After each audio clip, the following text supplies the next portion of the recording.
Heat checker. Cunningham. Get her the ball. Get her the ball. One more time. Cross. A logo again. No! She's back.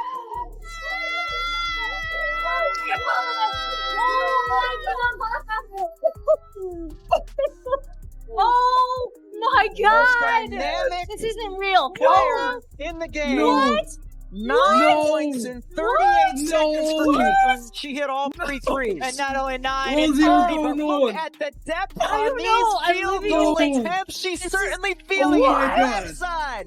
I'm Right speechless. side. No. Now come back to your favorite spot again. It doesn't No. matter if there's a hand. What in am her I face. watching? They were the WNBA's untouchable dynasty. The New York Liberty, reigning champions, rolled into June with a flawless 9-0 record, dominating every team, their defense a brick wall no one could crack. Experts believed they were invincible, their perfect season a foregone conclusion. Sabrina Ionescu, Jonquel Jones, and Brianna Stewart, their trio of titans, were playing a brand of basketball that made other all-stars look ordinary. The conversation wasn't about who could beat them, it was about whether anyone had a chance to slow their ascent. But then, on June 14th, something impossible happened. What transpired next wasn't just a win, it was a complete demolition, sparked by one player's return that broke 8 records and shattered the Liberty's confidence. This is the untold story of how an undefeated empire crumbled and a new championship blueprint was born. Caitlin pulls left wing, the right wing, 30+ feet. Logo crosses over. Watch it. Oh my goodness! She is back. Back in the lineup. I'm ready to go. I think you're just excited more than anything.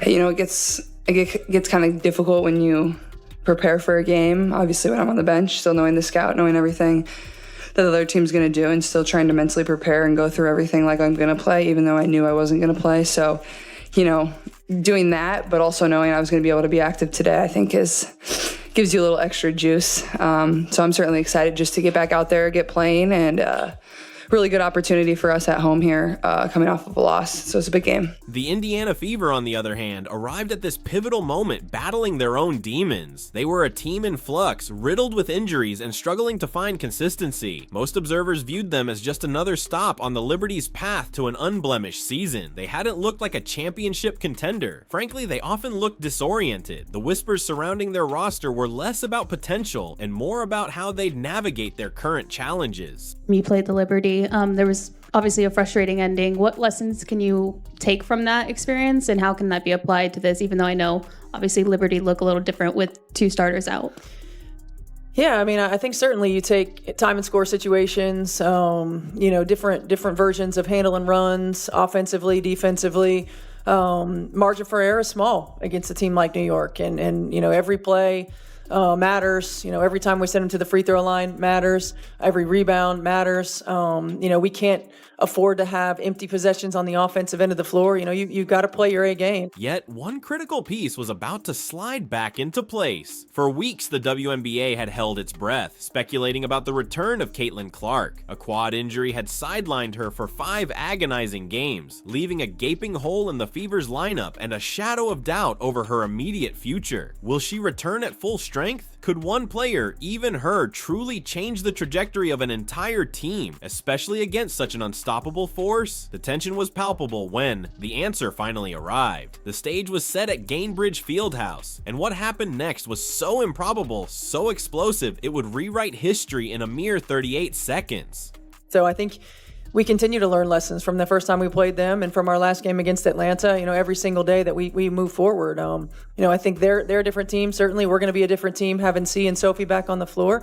We're going to tip the ball up and go out, and we're going to give it everything that we have. The moment Caitlin Clark stepped onto that court, you could feel an electric charge. The crowd, expectant but uncertain, held its collective breath. The Liberty defense, confident in their preparation, was ready. They'd studied her every move, every long-range tendency. They knew she'd come out firing. They thought they were prepared for the audacity of her shot. They were catastrophically mistaken. Then, like a bolt of lightning, it happened. In a dizzying 38-second blur that shattered the Liberty's mental game, Clark unleashed a barrage of 3 consecutive three-pointers from distances that made defenders look utterly helpless. The first, an unthinkable pull-up from 34 feet out, dropped dropped with nothing but net. The second from 31 feet followed suit, and the third, another 31-footer, left the Liberty defenders simply watching in stunned amazement. 9 points in 38 seconds. Welcome to ESPN's coverage of the WNBA. The defending champion and unbeaten New York Liberty coming to town for the second time this year as we get ready for this game. And yes, she is back. Caitlin Clark will indeed be playing today. Missed the last 5 games with a strained quad, taking on the Liberty off to their best start ever. Sabrina Ionescu and company in this big Commissioner's Cup game as well. And as usual, all the seats are filled here. Think about that for a moment. Most players are thrilled to score 9 points in an entire quarter. Clark did it in less than a minute. Before those shots, the Liberty held an 11-point lead in the first quarter. After Clark's breathtaking explosion, the game was tied at 24. She had single-handedly, in a flash, erased their entire advantage and shifted the momentum so violently you could almost hear their confidence crack. The crowd at Gainbridge Fieldhouse erupted, a deafening roar of pure disbelief and exhilarating joy. The Liberty called a timeout, but it was already too late. Clark had already broken their spirit. Yeah, we have an opportunity in front of us right now. I feel like this is like we're starting a new season. You guys, I'm so proud of how resilient we've been up until this point. We're going to continue to have to be. But right now, we have an opportunity to continue to take a step forward. Okay, this can be a springboard for us, right? We're marrying energy and effort with execution. Every single possession matters. Hit singles. Hit singles. Make the easy play. All right? Make one another better. Okay? It's our time. It's our time. Let's go. Here we go, y'all. Here we go. Together on 3, 1, 2, 3. Together. This wasn't just a magnificent comeback. It was a night where Caitlin Clark didn't just break records, she obliterated them, etching her name into the bedrock of WNBA history. By halftime, she had already racked up 25 points, a career high for a single half, announcing that her 5-game absence was officially, emphatically over. But the milestones kept coming, each one more astonishing than the last. She drained 7 3-pointers in the game, a personal best that left the Liberty's scrambling defense with no answers. Every time they thought they had a plan, she'd pull up from another impossible distance and sink another shot, leaving their coaching staff bewildered and calling futile timeouts.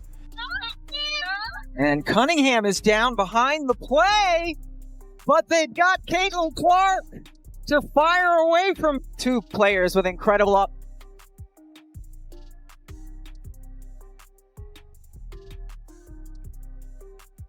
ball from Cunningham. Clark, another long 3. She's back. Then came the moments that elevated her into the company of legends, and in some cases, surpassed them. Clark finished the game with an astounding 30 points, 8 rebounds, and 9 assists. This became her 3rd career game with at least 30 points, 5 rebounds, and 5 assists. To put that in perspective, Candace Parker, a 2-time MVP and 7-time All-Star, achieved this feat only twice in her first 2 seasons. Clark, a rookie, had already outdone one of the greatest to ever play the game. She also became the 4th fastest player in WNBA history to reach 850 career points, doing it in just 45 games, placing her in the rarefied air of Cynthia Koopdijk and Simone Augustus. But the truly unprecedented stat line was the combination of 30 points, 8 rebounds, 9 assists, and 7 3-pointers. Rebound fever. Cunningham got knocked to the floor. Caitlin pulls left wing, buries it. She is back. 24-18, fever down. Caitlin now from the right wing, 30-plus feet. Good again. No one else but Caitlin Clark. Sedatis handoff. Caitlin from the logo, crosses over, launches. Oh my goodness! Are you kidding? The most dynamic player in the game 9 points in 38 seconds for Caitlin. She hit all 3 threes. And not only 9 in 30, but look at the depth on these field goal attempts. She's certainly feeling No it. player in WNBA history, not Sue Bird, not Diana Taurasi, not Maya Moore, had ever put up these exact numbers in a single game. Clark became the first. She also moved into second place for most games with 50+ points scored or assisted on, with 9 such games in just 45 appearances. Diana Taurasi, the current leader, needed an astonishing 565 games to reach 10 such performances. Clark is on a trajectory to pass Taurasi's record before this season even concludes. This wasn't just a great performance against the reigning champions. This was a young superstar cementing her place among the all-time greats in record time, rewriting what's considered possible for a new player in this league. About. And Cunningham is Caitlin down from the behind logo. the Oh play. my God! But they've got Caitlin Clark to fire away from 3. And Cunningham Logo. just now getting up as she stayed down near the free throw line on the other end. Oh! Okay, Just why coming did back he Oh my take that? gosh! An ankle Oh injury, my and then god, Johannes and of very course Marine quick. Johannes 2 countered players it. not Green. Not credible. the logo. But this is why I Caitlin love from the the logo again! We got a shootout! We got a shootout! Oh Again! God! No! Yet to truly understand the sheer impact of this win, we must move beyond the mesmerizing individual brilliance and recognize the collective force that fueled this seismic shift. This was not merely a one-woman show. It was a profound demonstration of a team transforming right before our eyes, with every player stepping into a career-defining performance. Lexi Hull, often a silent assassin, showcased her quiet mastery, leading the entire league in three-point percentage. Her ability to consistently hit from deep created critical space and unlock the entire offense, forcing defenders to spread out and opening up driving lanes. When Hull caught fire, the Fever's offense became an unsolvable riddle. Then there was Aaliyah Boston, a center who defied traditional expectations. Averaging 4.1 assists per game, she is the only center in the league with such unique playmaking ability. Boston possesses an uncanny court vision, seeing plays unfold before they even happen. Her passes dissecting defenses and creating opportunities that no other center could.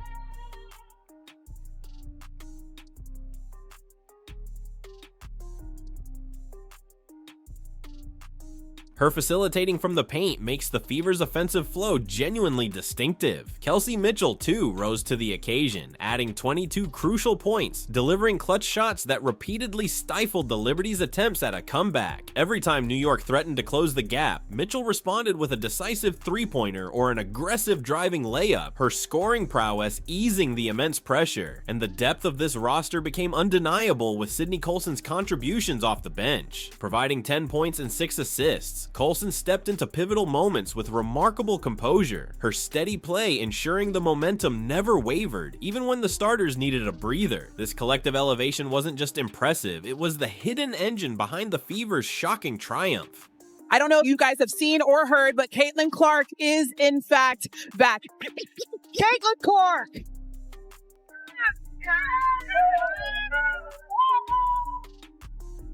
Then steps back with the 3 over Brianna Stewart.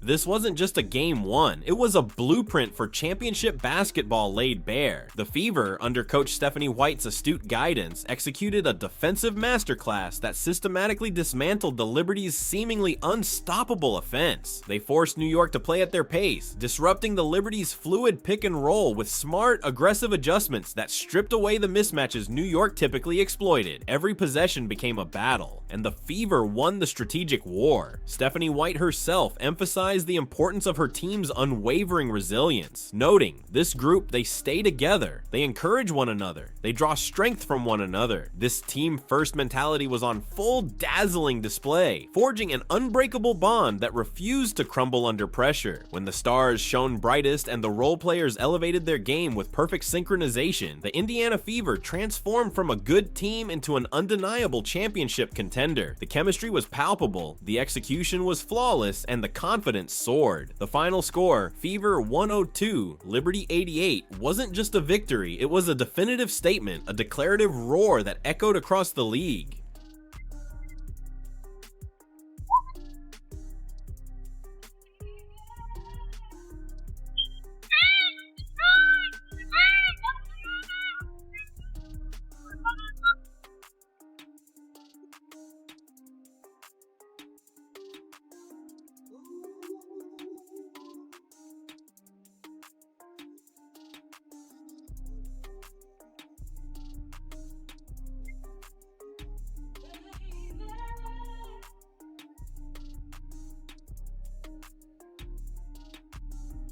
The aftermath of this game rippled across the WNBA, fundamentally altering the landscape and injecting a fresh wave of intrigue into the 2025 season. For the New York Liberty, their perfect season was shattered, but more critically, their aura of invincibility was irrevocably broken. The confidence they had built over 9 straight wins was left in tatters, forcing them to reevaluate everything. But for the Indiana Fever, this wasn't just a win, it was a seismic shift in their identity. They had proved they could beat anyone when they played their brand of basketball, transforming from a struggling underdog into a legitimate force.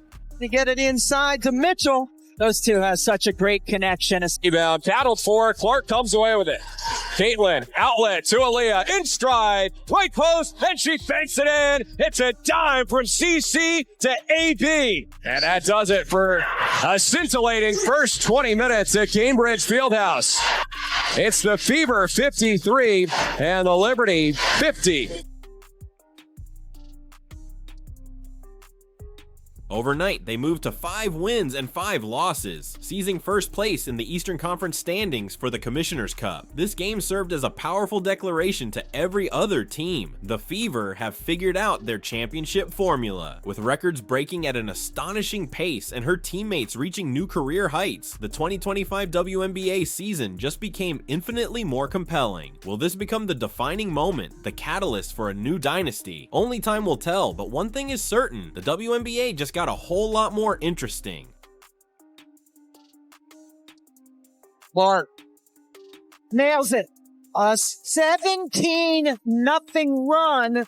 Caitlin Clark now with 7 threes on the afternoon.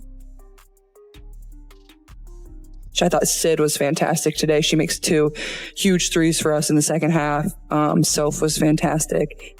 Final score, Fever 102, Liberty 88. And Caitlin Clark's return. Indiana fans, elated and amazed. The Fever are the first team to defeat the Liberty in 2025. If you're hyped up for this historic return and the Fever's incredible rise, then comment CC Record Breaker down below. Click the video on your screen right now to dive deeper into another unbelievable sports moment, and we'll see you there.